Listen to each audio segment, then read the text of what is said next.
waaw mais man non dañoo laaj si ba xam ne si wala daa génn parce que ñoom parfois bu ñuy génn xam nga duñu tàggoo dañuy xëy rek ñu ne génn nañ silence bi waaw silence boobu laa laajte Amadou Ba passé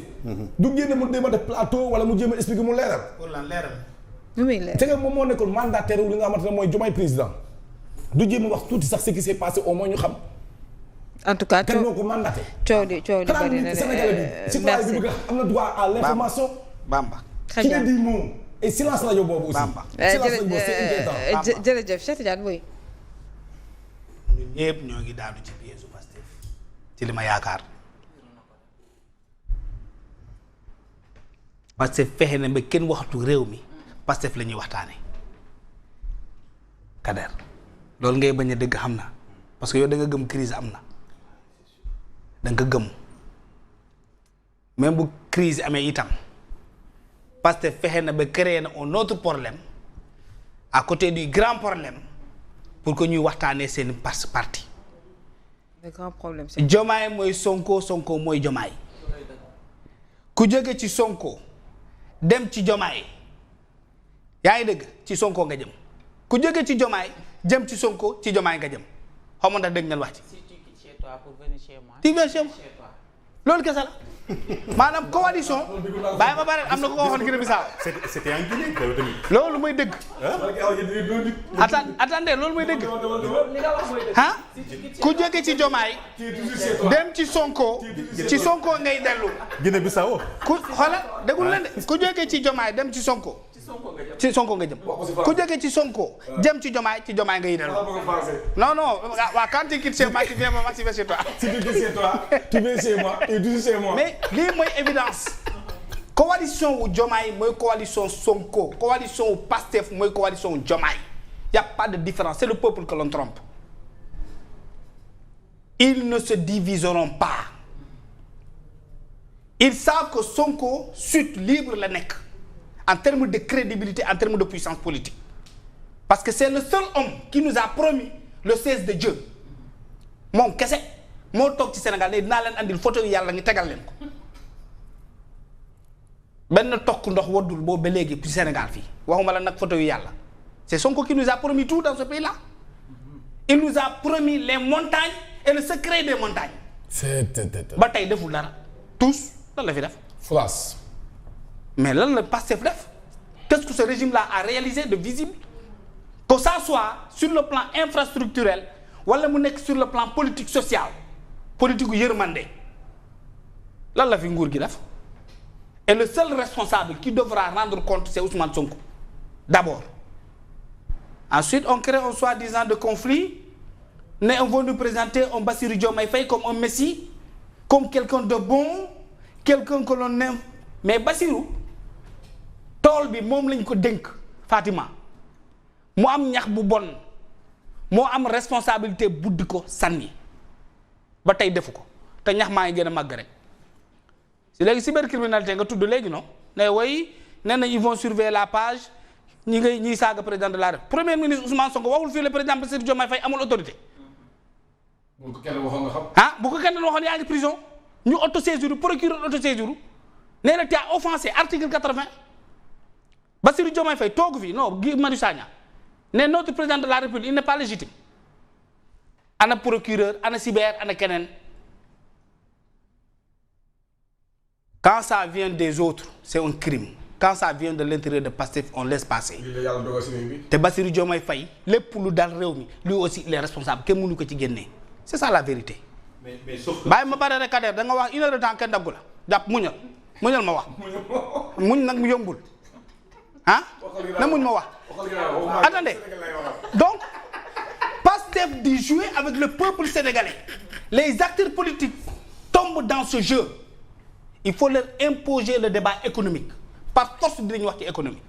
qu'est-ce que vous avez fait qu'est-ce que vous comptez faire foo leen di jëmale réew mi loolu moo war a nekk le débat aujourd'hui Fatima mais déedéet yow ñu jox la suñuy banque jox la oto yi gën a baax jox la logement yi gën a nice ngay sànc yére toujours tous les matins yére bu bees bu amee cérémonie matin li ngay sol ak li ngay sol du ngoon du bokk dans le 2 millions 3 millions la ñuy sol gis naa fi montre 30 millions nit sol ko bien sûr 30 millions nit sol ko fii yow tu ne parles pas de ton salaire tuumal nañ la da nga yor caisse noire laaloo ko président Bassirou Diomaye on touche pas à sa caisse noire ou à son fonds secret président assemblée nationale kenn waxu ci yow ba tey waxoon nañu wàññi salaire ministre nañu wàññi salaire député lañu wàññi salaire des fonctionnaires de l'État yi nga xam ne ñoo nekk autour du gouvernement kenn tudd ko nga am sañ-sañ bu toll nii fekk booy boo xam ne salaire am 150 000 francs CFA la nga ne ko dañ koy dagg 1% à la source mooy impôt sur le salaire bu yoree xaalis bi ci weevam bu yónni 5000 nga jël 1% bu yónnee waatee benn 5000 nga jëlaat 1% à chaque fois qu'il y a un transfert tu prends 1% mais yow moo foofu de nga ne da nga koy topp ba ci biir supermarché yi lu mu jënd nga jël fa 1% état addu kalpe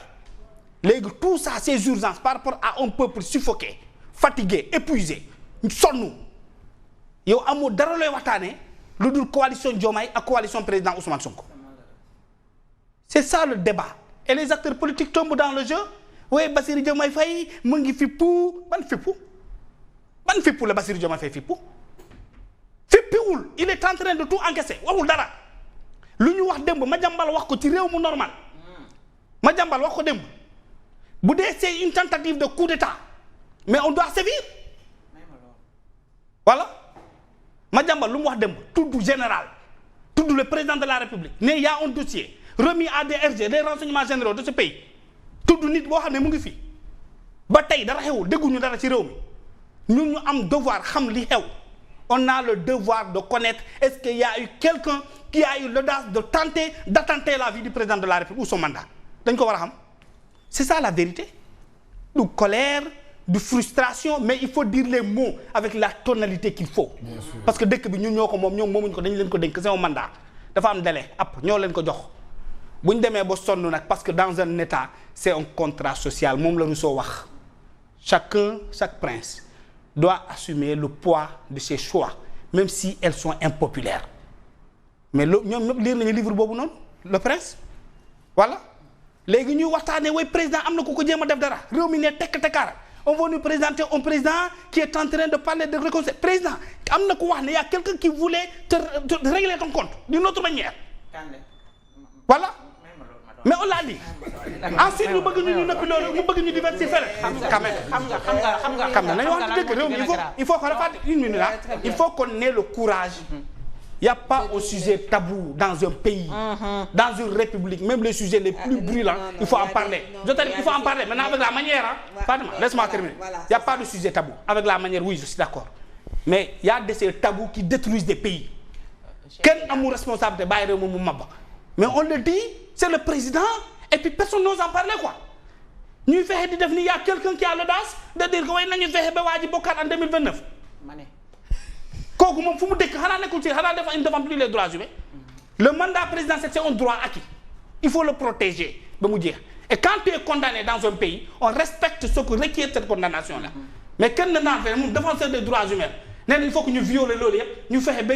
tripatouiller la loi la constitution et tout pour kooku bokk parce qu'il doit être candidat en 2029 mais nous sommes dans quel Sénégal